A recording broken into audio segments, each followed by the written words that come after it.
អ្នកដឹងទេថាព្រះមហាក្សត្រខ្មែរអង្គណាដែលជាអ្នកផ្ដួចផ្ដើមកសាងប្រាសាទអង្គរវត្តដែលជានិមិត្តរូបនៃប្រទេសកម្ពុជាស្ថាបត្យកម្មអច្ឆរិយៈមួយនេះត្រូវបានកសាងឡើងក្នុងសតវត្សទី12ដែលជាស្នាព្រះហស្ថរបស់ព្រះបាទសូរ្យវរ្ម័នទី2ព្រះអង្គគឺជាព្រះមហាក្សត្រខ្មែរដ៏ខ្លាំងក្លាមួយព្រះអង្គនាសម័យអង្គរក្នុងរជ្ជកាលទ្រង់ប្រទេសកម្ពុជាមានវិសាលភាពទូលំទូលាយលាតសន្ធឹងពីប្រទេសចិនរហូតដល់សមុទ្រខាងជើងទល់នឹងចម្ប៉ាខាងកើតទល់នឹងសមុទ្រខាងលិចទល់នឹងប៉ាហ្គននៅភូមាខាងត្បូងទល់នឹងម៉ាឡេក៏ប៉ុន្តែការដណ្ដើមរាជរបស់ព្រះអង្គគឺពោរពេញទៅដោយការបង្ហូរឈាមមុនពេលព្រះបាទសូរ្យវរ្ម័នទី2ឡើងគ្រងរាជ្យប្រទេសកម្ពុជាស្ថិតក្រោមការគ្រប់គ្រងរបស់ព្រះរាជា2អង្គក្នុងពេលតែមួយអង្គទ្រង់សោយរាជ្យនៅរាជធានីអង្គរមានព្រះនាមព្រះបាទនរបតន្ត្រវរ្ម័ននិងមួយព្រះអង្គទៀតព្រះនាម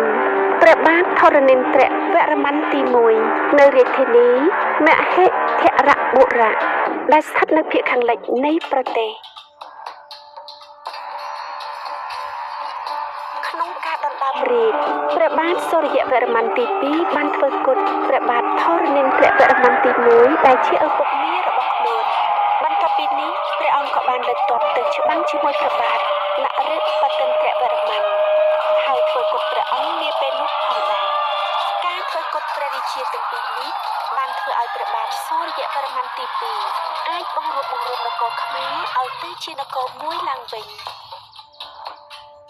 ព្រះបាទសូរ្យវរ្ម័នទី2ក៏បានឡើងសោយរាជ្យនៅរាជធានីអង្គរក្នុងឆ្នាំ1113នៃគ្រិស្តសករាជព្រះអង្គគឺជាព្រះរាជាមួយអង្គដែលមានការយល់ដឹងខ្ពស់ផ្នែកសេដ្ឋកិច្ចនិងនយោបាយ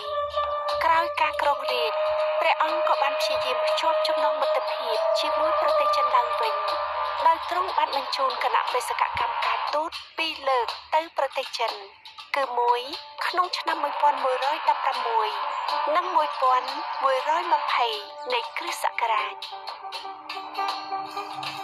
ព្រះបាទសូរ្យវរ្ម័នទី2ក៏ជាស្ដេចសឹកដ៏ខ្លាំងពូកែមួយព្រះអង្គដែលទ្រង់បានចេញធ្វើចម្បាំងជាច្រើនរូបច្រើនសែននៅទិសខាងកើតព្រះអង្គបានច្បាំងជាមួយនឹងប្រទេសចម្ប៉ាដែលបានបញ្ជូនទ័ពមកឈ្លានពានទឹកដីប្រទេសខ្មែរសង្គ្រាមជាមួយចម្ប៉ានេះបានបន្តដល់ឆ្នាំ1145ដោយព្រះបាទសូរ្យវរ្ម័នទី2ជាអ្នកទទួលជ័យជំនះនិងបានដាក់ព្រះញាតិវង្សរបស់ព្រះអង្គព្រះនាមហរទេវៈឲ្យសោយរាជ្យនៅក្រុងវិជ័យនៅទីនោះទ្រង់ក៏បានបន្តទៅច្បាំងជាមួយនឹងពួកដៃវៀតនិងពួកមននៅទិសខាងលិចនៃផ្ទៃប្រទេសព្រះបាទសូរ្យវរ្ម័នទី2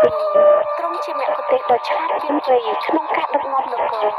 ព្រះអង្គជាព្រះមហាក្សត្រខ្មែរដំបូងបំផុតដែលកាន់សាសនាព្រាហ្មណ៍គណៈព្រះវិស្ណុហើយទ្រង់ក៏បានលើកដំកើងសាសនានេះឲ្យទៅជាសាសនារបស់រដ្ឋបដិមាតំណាងព្រះរាជាដែលតម្កល់ក្នុងប្រាសាទធំលែងជាសេវលឹងរបស់ព្រះឥសូរតែជាព្រះវិស្ណុបដិមាវិញព្រះបាទសូរ្យវរ្ម័នទី2ទ្រង់ជាព្រះមហាក្សត្រមួយអង្គដែលមានស្នាព្រះហស្ថយ៉ាងច្រើនសម្បើមដោយព្រះអង្គបានបន្តការស្ថាបនាប្រាសាទភ្នំជីសូរ